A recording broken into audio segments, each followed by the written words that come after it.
Hello, welcome to the Eclectic Reader. Listen to great books and stories while you use your eyes and hands for other things. Now here's your host, Madison Mason. I'm Madison Mason here. We appreciate your support so much and welcome you to Chapter 54 of The Gray Quarry Boys. The Gray Quarry Boys, Chapter 54, Hank Bumgardner. Buddy James was glad when school started back. It meant he spent less time in the house. He and Ralph settled into a stalemate routine where he was allowed to stay only if he looked after the house and did all the cooking. This gave Buddy a roof and meals, and as long as he walked around Ralph carefully and avoided him when he was drunk, he could survive. But life was not good. School was now a refuge, something it had never been before. He still paid little attention, but at least he kept his mind off the other things. And he saw Sue-Marie every day. But she had changed even more since her European summer. She was more quiet and distant and hardly spoke to anyone except Buddy.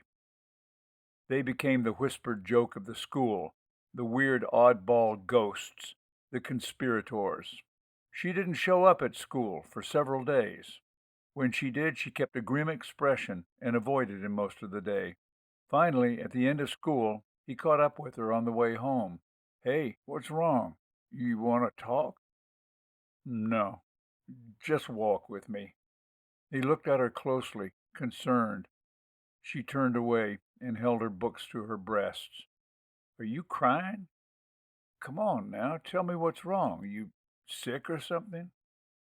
"I'm not sick. I'm..." She mumbled the rest and walked ahead of him.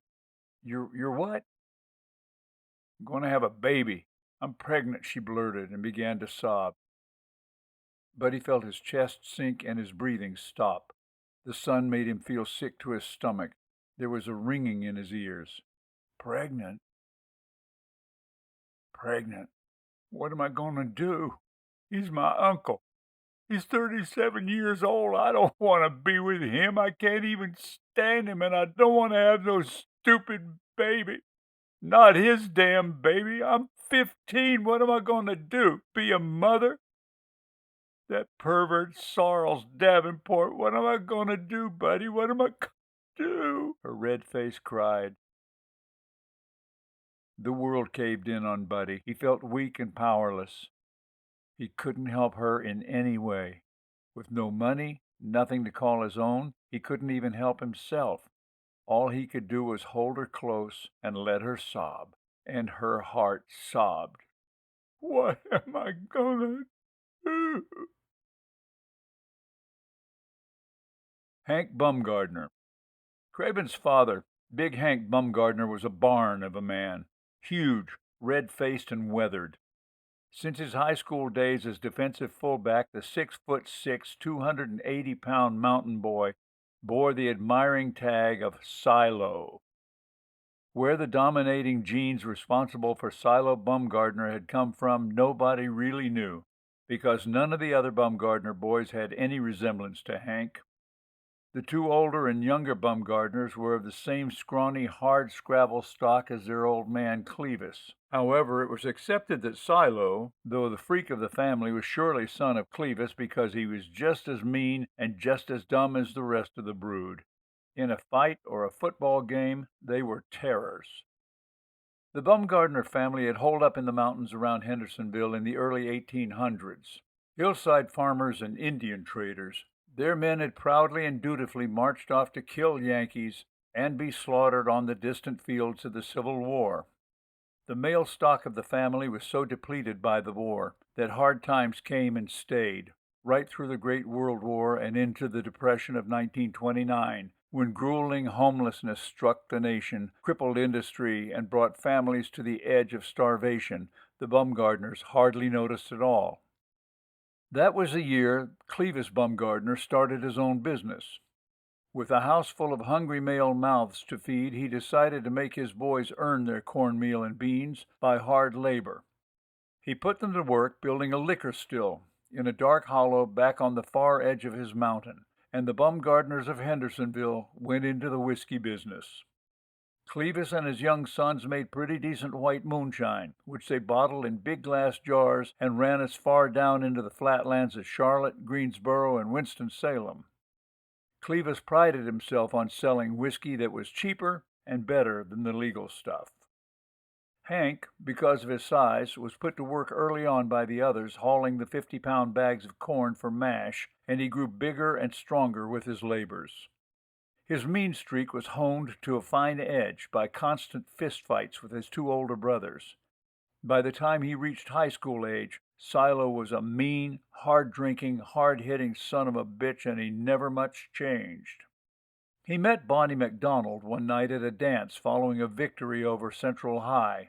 He'd never been able to talk to girls, but Bonnie was different. She was from some town he'd never heard of called Gray Quarry.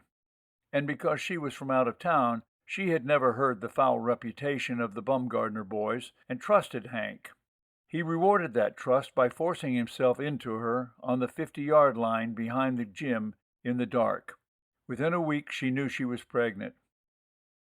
She couldn't return home in her condition, so she married Hank, and they settled down into a loveless bond of sex, alcohol, cigarettes, and misery. When the Second World War came along, the 4 older Bumgardners were drafted, leaving only Davy, the youngest boy, at home to help mind the farm and the still. Bonnie wasn't about to remain on the isolated farm with Hank's parents and crazy kid brother. She demanded and got bus tickets back to Gray Quarry, where she passed the duration of the war and waited for Hank to die or come back home. Once again, Hank's size determined his position in life, and he was put to work on an aircraft carrier loading heavy bombs onto planes flying over the Philippine Islands. He saw no real action, and pretty much all he saw of the world was water. And because of his father's illiteracy, he didn't learn of the deaths of his 3 brothers in action until months after. He couldn't do anything about it anyway, so he expressed whatever grief he felt by getting blind drunk on leave and putting other men in the hospital with his fists. This didn't sit well with the United States Navy and earned him a reputation, plenty of brig time, and finally a dishonorable discharge. When he was cashiered out of the Navy, he decided his daddy could have his damn still for all he cared, and he went to find his wife and kids in Gray Quarry. It was 1944. Craven was 3 and Luleen 6 years old. There was no work left in the quarries, so Hank found a job with the Southern Railroad, switching freight cars in the Sanford yard, and there he remained and fed his family. He came out of the Navy belligerent and meaner than he went in, and made the mistake of thinking he could take it out on his easygoing Bonnie. He got into the bad habit of coming home drunk on pay nights, and after arguing, slapping her around to vent his rage and keep her in line.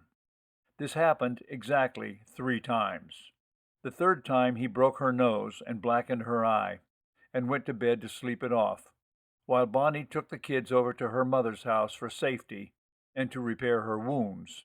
Hank Silo Bumgardner discovered his mistake about 3 o'clock that night when he woke to the delicious smell of bacon frying. He thought he was dreaming. "Bacon," he mumbled. "I want bacon." He slowly managed to open his eyes and tried to rise from the bed. A bare light bulb lit the sparse room, and he blinked in the glare. Someone had removed the lampshade and turned the lamp on its side, so the bare bulb was scant inches from his face. He suddenly realized both his hands and feet were firmly tied to the iron bedstead, top and bottom, and a rope stretched tight across his throat so he couldn't raise his head without choking. He was splayed flat on his back and couldn't budge. He tried to thrash his way loose, but all the famous Silo Bumgardner strength did no avail. He was strapped down spread eagle, flat as a frog in a science class. He wasn't going anywhere. "Bonnie!" he bellowed. "You let me out of here! Bonnie!" He roared with all his voice, but the only answer he got was the sound of sizzling bacon. "God damn it, Bonnie!" Finally, Bonnie Bumgardner stepped out of her kitchen and walked into the bedroom, carrying a big black iron skillet and a spatula. She was a sight to behold. Her left eye was swollen shut, and her nose was puffed up and crooked from where he'd smacked her around. In her open robe, she looked like she'd gone a dozen rounds with Joe Louis. She spoke in a deceptively soft voice. "You call me?" He stared up at her. The blouse she had on when she came home was splattered in dried blood. "Who tied me up?" "Why, I did." She blinked, as if the question was stupid and didn't deserve an answer. "Why? Why the hell?" "We're gonna talk. That's why." "Will you just untie me right now?" "No," she smiled. "I believe you're better off where you are." Hank struggled against his bonds. "I'm gonna beat your ass like a bad dog, girl." "No, I don't believe so, Hank. That's over now. I don't think that's ever going to happen no more." "You lost your goddamn mind," he squealed. "And what are you cooking in the middle of the night?" "I'm cooking pigs, Hank," she replied bitterly. "Pigs? What do you mean pigs?" "Bacon. I know you like bacon. Here." And without blinking, Bonnie slowly dumped the entire skillet of boiling hot bacon grease over Hank Bumgardner's crotch and bare stomach. His scream nearly stripped the paint off the bedroom walls. The bed lifted off the floor with the force of Hank's pain. His agonized roars and bellows woke neighbors a quarter of a mile away. "How do you like your belly full of bacon, pig?" she grinned with her split lip. He stared in horror. He had never seen anything in his life to even suggest that she had this side to her. Then she set the blazing hot skillet down on the center of his chest to cool. Hank shuddered and passed out from shock. Bonnie casually lifted the skillet off his bare chest, looked at the Smith & Canfield Iron Works trademark branded backward on his chest, and went back to the kitchen to wash the dishes. She made herself a cup of coffee, just the way she liked it, cream and plenty of sugar. When she walked back into the bedroom, she brought her coffee with her, a big glass of water, and a carving knife. She set her coffee down on the bedside table and threw the cold water in Hank's face. When he came to sputtering, the first image he saw was his battered wife standing over him with the knife. His eyes popped out like ping-pong balls. "Bonnie, don't! What you gonna do?" "Well, that depends on you, Hank. Now don't say nothing. I'll do the talking. You do the listening. See what you done to my face? Look-a here. You see that?" Hank could only nod in shame. "That ain't never gonna happen again." Her voice was soft and completely terrifying. She reached over with the sharp kitchen knife and casually carved a big B in the burned skin over Hank's right nipple. He was too stunned to cry. "If you ever raise your hand to me or that boy again, I will wait for you to go to sleep, and I will cut off your little pecker and stick it down your throat until you choke." "You want that, Hank? Is that what you want to happen?" Hank shook his head furiously. Then Bonnie slowly carved a big B in the red raw skin over his other nipple. "And then I will butcher you like the big old pig you want to be. And I don't care if they give me the electric chair." There, Bonnie Bumgardner, she read. "Now, every time you look in a mirror, you're going to remember what happened, and that BB is not your punching bag. Ain't that right, Hank?" I will, Bonnie. I'm sorry, baby," he sobbed. "I'm sorry." "I know you are, honey," she smiled. "Now, you just lay there for a while and you think about what you done. You'll see what's right and wrong." Bonnie picked up her coffee and left him sobbing on the bed over what he had done. She left him like that for 2 days, until his wounds began to crust over. Then she cut his ropes and let him begin his healing. She gave him no help. Hank was out of work for 3 weeks. From then on, no matter how drunk he got, he never struck Bonnie again. But from then on, even at his drunkest, Hank Bumgardner slept fitfully. He never really had what you'd call a good night's sleep after that. We hope you have enjoyed this episode of The Eclectic Reader. Please go on to the next numbered episode to continue.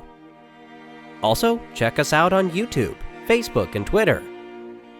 If you'd like to help support the project, you can donate under Madison Mason at Patreon.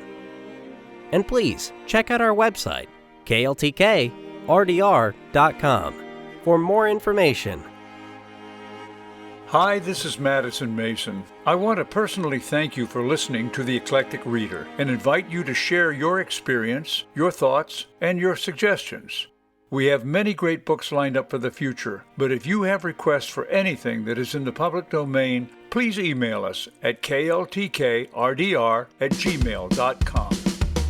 kltkrdr@gmail.com